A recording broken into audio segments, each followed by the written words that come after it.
Namaste, friends. I might be getting a little ahead of myself, but I just can't help but think and wonder about the world and life after the coronavirus. Just today, I was listening to the radio and I heard someone from, I think, the UK or the US telling how explaining to their kid that he can't have his birthday party and the cake has to be homemade can be so traumatizing for the kid. And I was just like, wait, what? How screwed up do you have to be as a parent and as a kid for that to be a traumatizing experience? And by no means, don't get me wrong, I was a very spoiled brat too when I was growing up in Finland with all my material excess and a huge freaking Barbie collection. But since then, I have come to realize the unethical and unsustainable way of living in the West. I really hope that people will come to see that we don't need all that luxury to live happy lives, but just to have the basic needs covered and making sure that is the case for the rest of the world too is enough to have a good life. And in that, there are 5 things that we in the West should really learn from the Indian lifestyle. Number 1, and this might be a bit weird coming from someone whose main focus on their YouTube is traveling all over the India, but I think we seriously need to reconsider and change our ways of traveling. And first and foremost, that means less travel. Because in the West, we have come to take traveling all over the world as granted, and it is no longer a luxury, but that is something that basically everyone should be able to do in order to have this good life, and it's something that we kind of consider to be our right. And when I think about my childhood in Finland in the 90s and the beginning of the 2000s, it was seriously a luxury in my family to be able to travel abroad together. The first time that we traveled abroad as a family was, I think I was 11 at that point, and we went to Turkey for a week. And by the time I had moved away from home, when I was 20, we had only done 3 trips abroad as a family. Otherwise, we spent summers traveling all over Finland slowly by camping, and we had our caravan truck, and we just drove and traveled all over Finland, visiting these nice nature places and family and friends. And that is exactly how we need to change our ways of traveling on top of making it less. So we need to make it a slower experience, fly less, and prefer trains and walking, hiking nature even more than we currently do. And I'm not saying that let's stop completely traveling abroad, but that should come a luxury, not something that is a necessity in life. And that is something that I very hope develops into a more sustainable business. Number 2. And this is something that I already covered quite extensively in my latest vlog, and that is the collectivist mindset in India and the importance of family ties and staying in your own lovely home if you're privileged enough to have that. And one point that I did not mention in that previous vlog that you can check through that link there is that the family is so important in India that it is completely incomprehensible that you would put your elderly and seniors to these old people's homes, whereas, for example, in Finland, that is a pretty common custom, and many of these coronavirus deaths have occurred in those homes. I, for example, remember reading in the news that one of these old people homes lost 1/3 of the patients there due to the coronavirus, because Obviously, people over 70 are the biggest risk group, and there you have under the one same roof all these people cooped up together and being just completely vulnerable to pandemic like this spreading so easily. But in India, it is absolutely understood that you take care of your family and especially the elderly as long as you are able to do so. And it is a question of pride that you take care of family. And that brings me to number 3, which is cutting off the freaking Western consumerism, which now that I think of it should have maybe even been number 1, because I by far think this is the most important thing that I hope comes after this crisis. And even at the risk of sounding like a hypocrite and like a judgmental, rude person, I will still say that I find it quite pathetic how people in the West are so bothered and anxious about how they are not getting out to practice their consumerism and spend and do all these luxurious stuff that they are so used to and take for granted in their daily lives. Like, seriously, does your life depend on getting to go to restaurants and fancy events and shop and oh my god, now you just spend your time at home and keep buying stuff from online, and you have to have these delivery firms bringing stuff to you at home because you just can't live without material excess. Like, sorry, but what? It's just such a common thing here in India that as long as you have a nice, pleasant home to stay in, you have a good social circle, aka in this case, the family around you, and you have enough food to eat, and maybe a fan during this freaking Indian summer, because let me say, I am just sweating here. Why is that not enough? We really have to think again about the capitalist system and our consumerism and spending and buying way too much stuff that we actually do not even need for happy lives. And we need to be able to start spreading that wealth more equally, because there are so many people who do not even have those basic needs covered. And we just take advantage of the poorer parts of the world so that they are able to produce our Western luxurious lifestyle for us in a much cheaper fashion than we are willing to actually pay for properly for their work in that sector.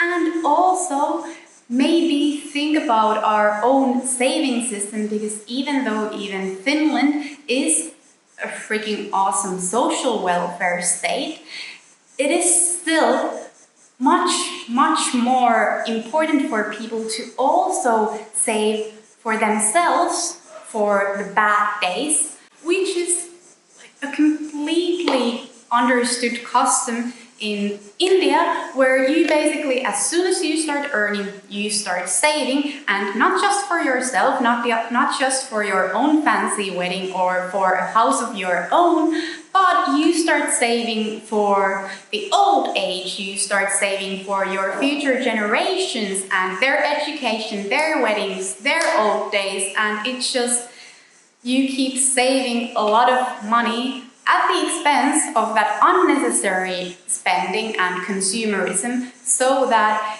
in case there is that poverty and misery and unfortunate circumstances that just take away all your livelihood, you still have something to survive by. And that, I think, is the most important lesson that we should learn from the Indian lifestyle. But from here we can move on to number 4, which is jugaad.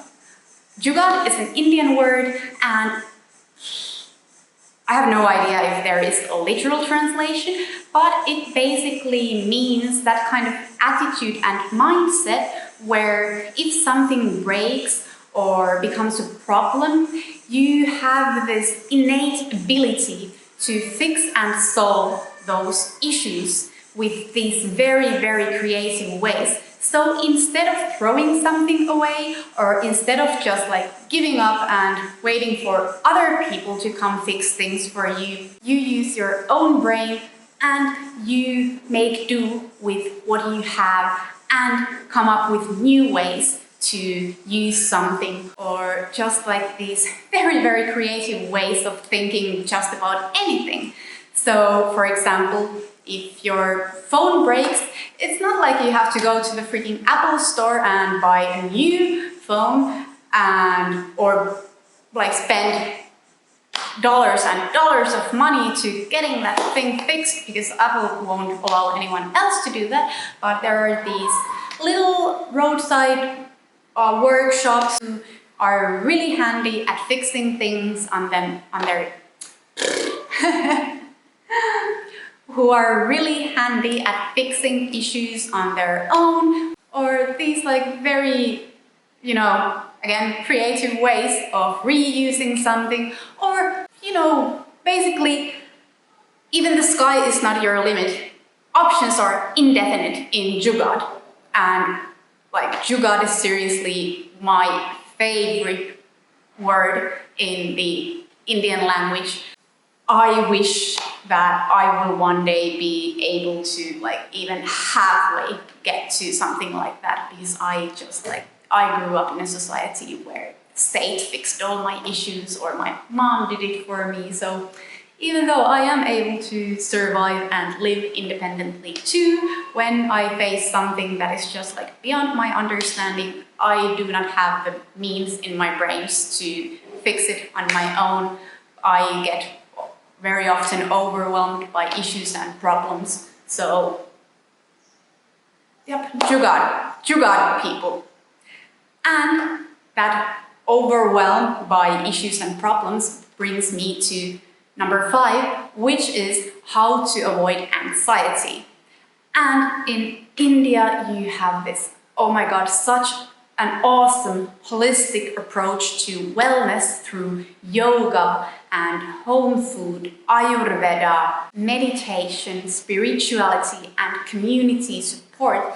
Because even though the public image is very important in India and Lokya Kahenge, you still have the really big family and the community around you and the village there for you in times of crises and worries and issues. There is still this very open conversation between people, not even just one's community, but just in buses, you are able to start these like really personal conversations about life with people you have never met, which for especially someone valuing their personal space as a Finn, I'm just like often very bothered by these quite personal questions, and maybe even get sometimes offended when people ask me like, okay, so when are you getting kids? And so you are married to an Indian. How did that happen? How is your married life? And what is your work? What is your income? Like, oh, wait.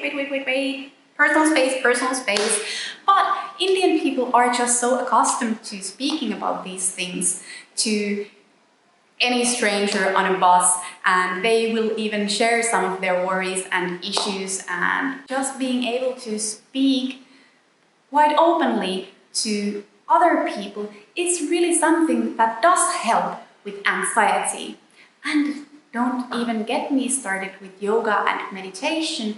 Everyone must realize how important having proper breathing and oxygen to your brain is to avoiding anxiety and having your brain function properly.